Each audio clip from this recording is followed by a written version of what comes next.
He's marrying me, so hurry up and divorce him, old hag.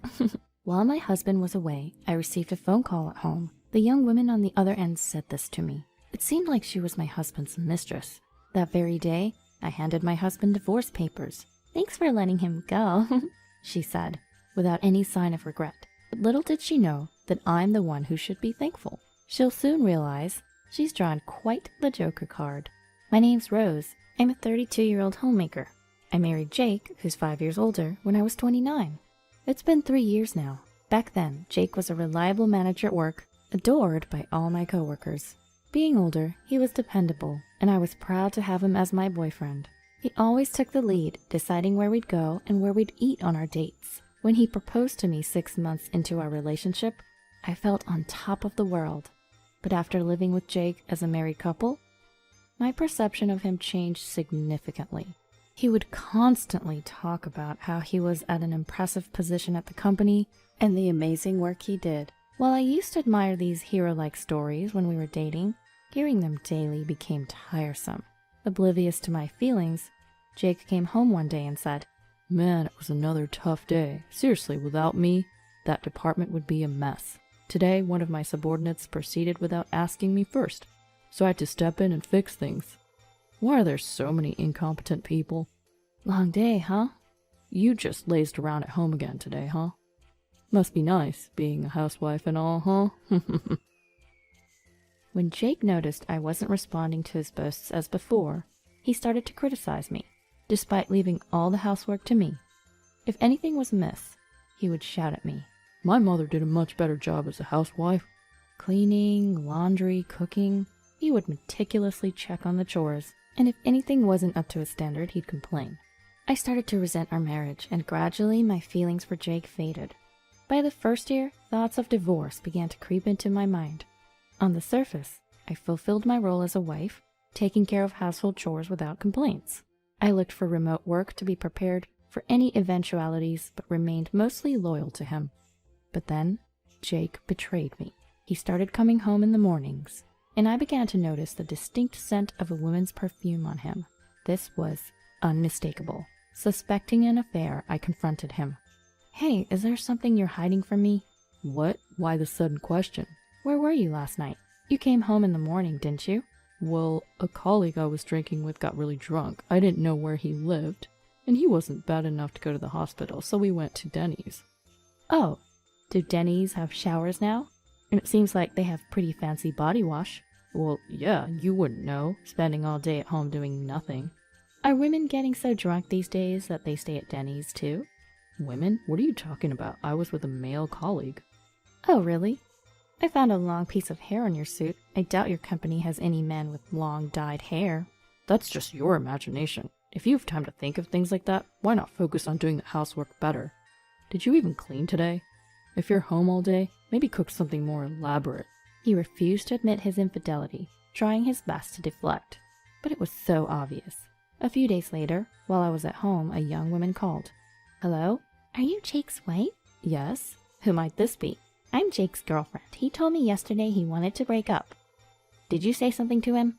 It seems that in his panic after I found out about the affair, he had tried to break up with her. She blamed me for the breakup and was now calling to vent. The mistress continued to lash out at me.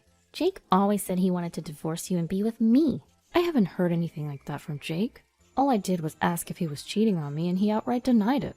"It's all your fault. You shouldn't have asked him that." "What? Don't blame me for being dumped, and shouldn't you be more careful about dating a married man?" "Are you stupid?" She laughed heartily on the other end. "It's not an affair. We're in love. The only reason he didn't acknowledge our relationship is to have a better position in the divorce." "You're so old. Can't you understand that? Just hurry up and get a divorce, old hag." Why did I have to be berated by this younger woman? Enough was enough. If this was the case, I was going to just leave him. It irritated me to do exactly what she wanted, but I couldn't take it anymore. I was already tired of life with him.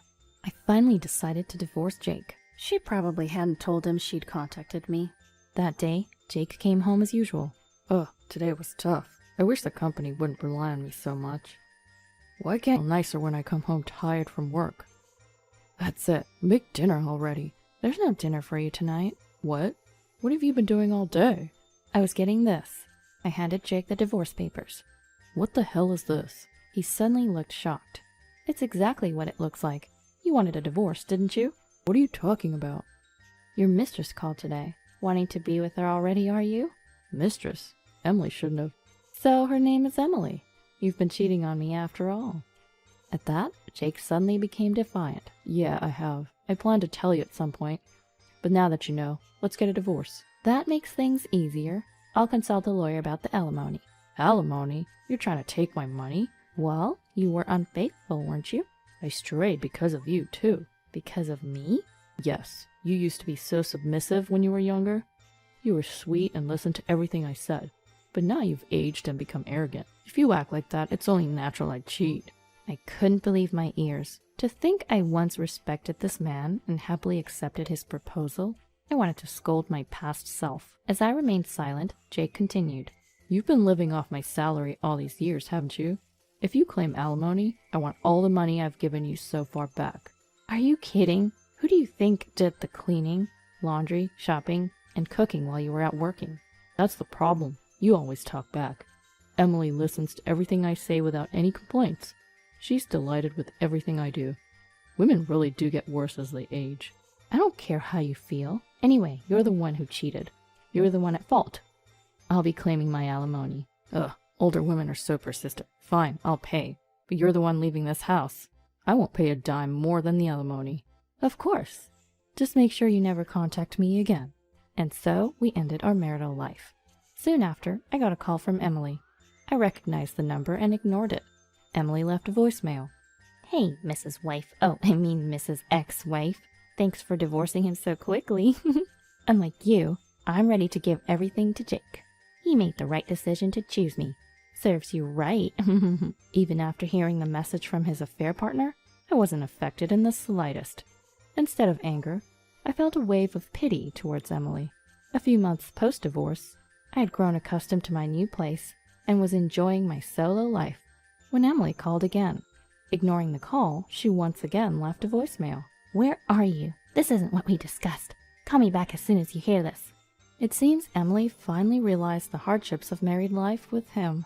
But what she says now doesn't concern me anymore. Continuing to ignore her calls, one day I found Emily at the entrance to my apartment. She looked worn out. I've been looking for you. I came to return Jake today. Frustrated with my consistent ignorance, Emily apparently scoured my social media and tracked down my home. Admirable determination, but I had no intention of letting her in. However, I was curious about her current situation. I invited Emily to a nearby cafe to hear her out. As soon as we sat down, she began talking fervently. What is going on? This isn't what I was told. Jake seems so competent outside, but at home, he can't do a single thing. He's utterly useless. Only months into their marriage, it appears Emily saw his true colors. Jake, having never lived alone, relied entirely on his mother at his home, even for trivial tasks like making tea. His mom believed in the old-fashioned idea that men should just work and do nothing at home. As a result, she pampered and coddled him. Well, at least you realized how inept he is sooner rather than later, I commented. Emily's face turned even redder. It's not a joke. He can't do anything himself but criticizes my housework. I can't take it anymore. Also, for someone who claims to be so competent at work and respected in the company, his salary is ridiculously low. True to her words, Jake acted like a successful salesman at home, but was really just a man who buttered up clients and used entertainment to barely secure deals. His excessive whining and dining wasn't well received by the company, and the unreported entertainment expenses were deducted from his salary. Thus, he had very little left for actual living expenses. Jake continued with his outdated sales tactics and was steadily falling behind his peers. He was off the promotion track at the company. The only ones flocking to him now were the low-performing employees from client companies looking for freebies. Aware or not of this situation, Emily vented her frustrations. He even told me he has money in a separate account that he can't move. So in the end, I paid all the compensation money, and I haven't gotten it back. Hearing that, I chuckled. Emily, didn't you say you were ready to give it all up? Well, guess this is what you wished for, huh? Don't joke about that. I was supposed to marry Jake and become a graceful housewife, but now our savings are going to legal fees, and I'm treated like a servant. With such a low salary, I'll never be able to quit my part-time job. That sounds like a personal problem. Maybe you shouldn't have rushed into things without looking closely. Why did everything change the moment I married him? You probably splurged with the household money during your housewife days. It's not fair. Listen, you seem confused, but Jake hasn't changed at all since I married him. That's a lie. You lived a luxurious life as a housewife without any problems, right? No problems? If that were the case, why would I have divorced him so easily? A year into our marriage, all I could think of was when I should leave him. But when I called you, you argued so much. That was because I was irritated with the way you said it. So I snapped back. Just like you, I quickly realized his true nature after our wedding. He looked down on me even though he couldn't do anything, and never appreciated the housework I did. It's exactly the same for me. Yes, I was completely deceived by his confident facade, thinking he was the best. But I soon realized he was just a small-minded man who felt superior by looking down on women. So you planned to divorce him from the start? Yes, but I knew he wouldn't agree easily.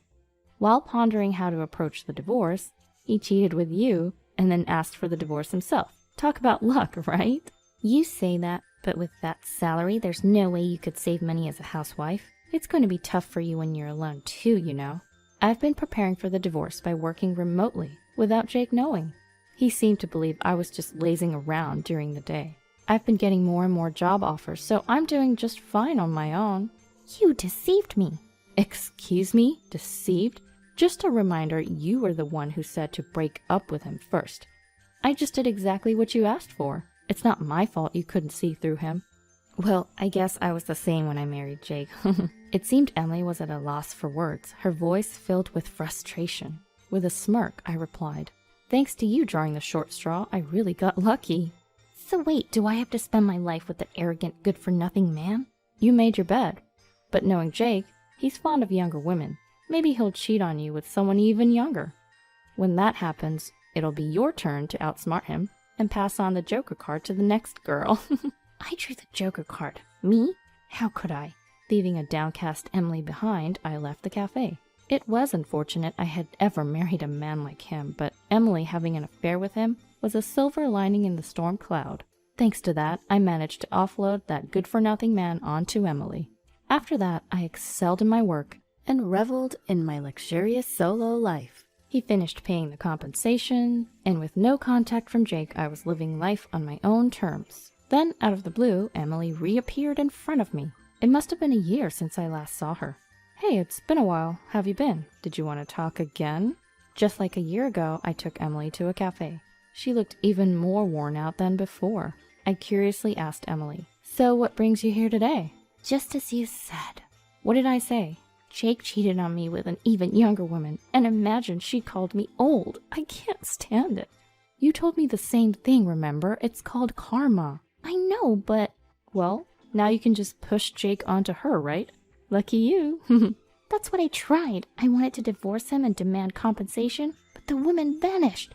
"Oh dear, so she dumped him?" "That's a funny twist." "This isn't a joke. I'm the one at a loss for just being cheated on. Just get compensation from him and divorce." "He'd never agree to that. He won't leave me until he finds another woman to leech off of." "I figured. He can't even do household chores properly. He'll probably keep treating any wife like a maid. If only you were as smart as that woman he cheated with." I continued to remind Emily of her reality. "I doubt any other women will approach Jake now. This was probably your last chance to dump the Joker on someone else. Looks like you're the loser in this game of old maid. My condolences." "I refuse to accept that. I don't want to be the loser. Help me." "It's not my problem. Enjoy your misery. Goodbye." While I do feel for Emily, she initially tried to steal my husband. Emily will likely spend her days taking care of that useless man and working part-time jobs. Being called an old lady did sting, but the peaceful life I live now is in a way thanks to Emily. I'm genuinely thankful to her for taking that baggage off my hands.